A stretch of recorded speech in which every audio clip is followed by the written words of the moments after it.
कृपया ध्यान रखें कि इस चैनल में सभी की सभी जो जानकारी है वो शैक्षिक और सूचनात्मक उद्देश्यों के लिए है। इस यूट्यूब चैनल में प्राप्त किसी भी जानकारी को वित्तीय सलाह, कानूनी सलाह या तो व्यक्तिगत सलाह के रूप में नहीं लिया जाना चाहिए। Provision, particularly to look at the data, exists in the current environment, particularly in certain cases of search and seizure authorized by the competent authority, where access code is not available and the person concerned is not cooperating with the proceedings. The authorized officer may gain access to such computer system exists even now.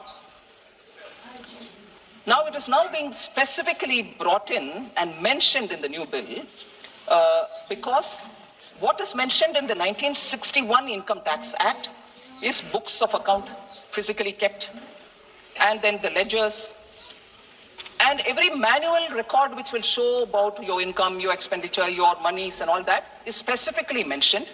And since the 1961 Act does not mention the digital, most often it becomes contentious. People go to the court or question, all right, I've shown you my ledger, but why do you want my passcode? So you will see my digital. Becomes an issue. So in order that what prevails now with a gap, that gap is getting filled up in the new income tax, which is before the bill, which is before the select committee. So in this, I will take a minute to explain as to why that digital thing will have to be brought in. Sir, encrypted messages and mobile phones. Unaccounted money to the extent of 250 crores have been detected when the encryption has been decoded. One.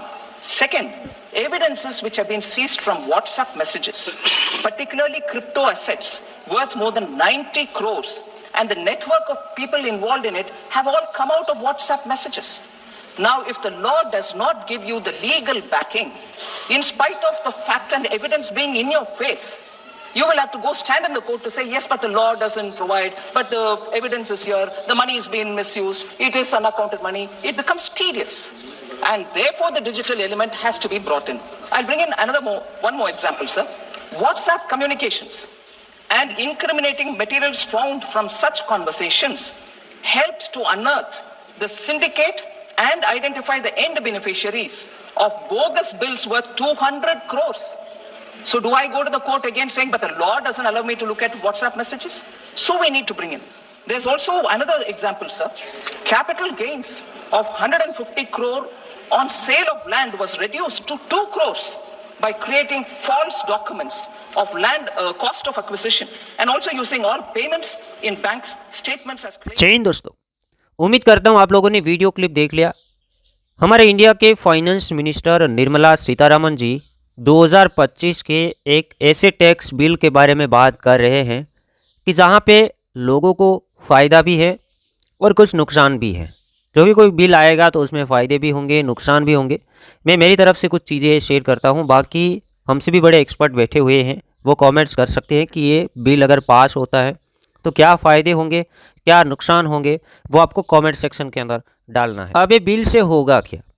पहले तो ये bill से क्या होगा ये मैं बता देता हूँ। तो ये बिल अगर पास होता है तो ये मान के चलो टैक्स अथॉरिटी है, आपके जो ईमेल्स है वो एक्सेस कर सकते हैं, सोशल मीडिया प्लेटफॉर्म को एक्सेस कर सकते हैं, उसी के साथ साथ ट्रेडिंग अकाउंट से वो एक्सेस कर सकते हैं, जो कि स्टॉक मार्केट के ट्रेडिंग अकाउंट्स भी हो सकते हैं, फॉरेक्स ट्रेडिंग अकाउंट्स भी हो सकते हैं, क्रिप्टो के ट्रेडिंग अकाउंट्स भी हो सकते हैं। बट ड्यूरिंग इन्वेस्टिगेशंस, जब वो इन्वेस्टिगेशन करते हैं उन टाइम के अंदर email, social media and trading account है वो एक्सेस कर पाएंगे। अब ऐसा बिल क्यों लाया गया, या तो ये बिल लाने की कोशिश क्यों कर रहे हैं कि ऐसा बिल क्यों चाहिए? तो उन लोगों ने बताया है कि हाल ही के दिनों के अंदर उसे पता चला है कि क्रिप्टो के अंदर मैक्सिमम क्या हो रहा है, क्रिप्टो इनकम है वो अनडिस्क्लोज किया जा रहा है, दिखाया नहीं जा रहा है कि क्रिप्टो का इनकम कैसे है। तो ये लोग अगर ट्रेडिंग अकाउंट को एक्सेस करेंगे, सोशल मीडिया प्लेटफॉर्म को एक्सेस कर पाएंगे, ईमेल को एक्सेस कर पाएंगे, तो वो जान पाएंगे कि ऐसा कौन कर रहा है, इनकम को अनडिस्क्लोज कौन रख रहा है क्रिप्टो के अंदर। उसी के साथ साथ उन लोगों ने 250 करोड़ रुपये ऐसे ट्रेस किए हैं मैसेज की मदद से। सोशल मीडिया प्लेटफॉर्म के अंदर 250 करोड़ की जो बात कर रहे हैं ना, वो छुपा हुआ 250 करोड़ है, कहीं मेंशन नहीं किया गया है, हिडन रखा गया है। तो इससे क्या होगा कि ये चोरी किया गया फंड है, इसका टैक्स वगैरह पे नहीं किया गया है, तो इसलिए इसको ट्रेस करना चाहते हैं।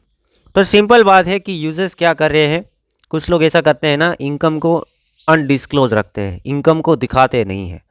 तो उसे एक्सेस करने के लिए इन लोगों ने प्लानिंग किया कि अगर ईमेल एक्सेस कर ले, सोशल मीडिया प्लेटफॉर्म को एक्सेस कर पाए, ट्रेडिंग अकाउंट्स को इन्वेस्टिगेशन के ड्यूरेशन के अंदर अगर एक्सेस कर पाए तो पता चलेगा कि कोई प्रॉब्लम तो नहीं है। तो खासकर इन लोगों ने क्रिप्टो का नेम दिया है क्रिप्टो, और सेकंड ये भी बताया कि व्हाट्सएप मैसेज की मदद से भी ऐसा कुछ हो रहा है, फंड्स को इधर उधर कर रहा है और हिडन रख रहे हैं। और उसी के साथ साथ कुछ बोगस बिल के बारे में बताया। बोगस बिल मतलब कोई फेक बिल बना दे कि इतना यहाँ कॉस्ट आया, इतना यहाँ कॉस्ट आया, और फिर इनकम टैक्स पे ना करे, ऐसा हो सकता है। तो वो सोशल मीडिया प्लेटफॉर्म की मदद से पता चल सकता है। अब दोस्तों इसके फ़ायदे क्या है, तो फ़ायदे के अंदर बात करेंगे तो गवर्नमेंट को टैक्स है ना वो कंप्लीट मिलेगा, मतलब चोरी है ना कम होएगा। उसी के साथ साथ जो हिडनली पैसा इधर उधर हो रहा है मैसेज की मदद से, व्हाट्सएप की मदद से, वो फिर ट्रेस किया जाएगा तो पता चल जाएगा कि कौन ऐसा कर रहा है। अब नुकसान क्या होगा, तो यूज़र्स की प्राइवेसी खत्म हो जाएगी। यूज़र्स का प्राइवेसी खत्म होगा ना, ईमेल ट्रेस कर लेंगे, सोशल मीडिया प्लेटफॉर्म ट्रेस कर लेंगे, ट्रेडिंग अकाउंट्स ट्रेस कर लेंगे, तो होगा क्या, यूज़र्स का प्राइवेसी है वो खत्म हो जाएगा। और फ़ायदा मैंने बता दिया। तो डिजिटल प्राइवेसी है, इसके अंदर वायलेंट हो सकता है, प्रॉब्लम हो सकता है अगर वो एक्सेस करेंगे तो यूज़र्स फिर कितना सोचना पड़ेगा, कोई मैसेज भी डालना है या कोई इन्फ्लुएंसर वगैरह है उसे पोस्ट भी करना है तो सोचना पड़ेगा, क्योंकि उसे वो ट्रेस कर रहे हैं तो सोच समझ के ही डालेंगे, उतना फिर वो प्राइवेट नहीं रह पाएंगे। ठीक है, तो मेरे को अभी तक इतना समझ में आया है। आप लोगों को क्या समझ में आया है कि क्या हो सकता है बिल के बाद, क्या प्रॉब्लम हो सकते हैं, क्या फ़ायदे हो सकते हैं, क्रिप्टो वालों को क्या हो सकता है, स्टॉक मार्केट वालों को क्या हो सकता है। इसके अलावा जो लोग हर दिन सोशल मीडिया प्लेटफॉर्म का यूज़ करते हैं उसका क्या हो सकता है, उससे क्या फ़ायदा हो सकता है, क्या नुकसान हो सकता है, वो कमेंट सेक्शन के अंदर डिटेल में डालना है। आलस मत करना, कमेंट्स बिल्कुल छोड़ना अगर आप जानते हैं।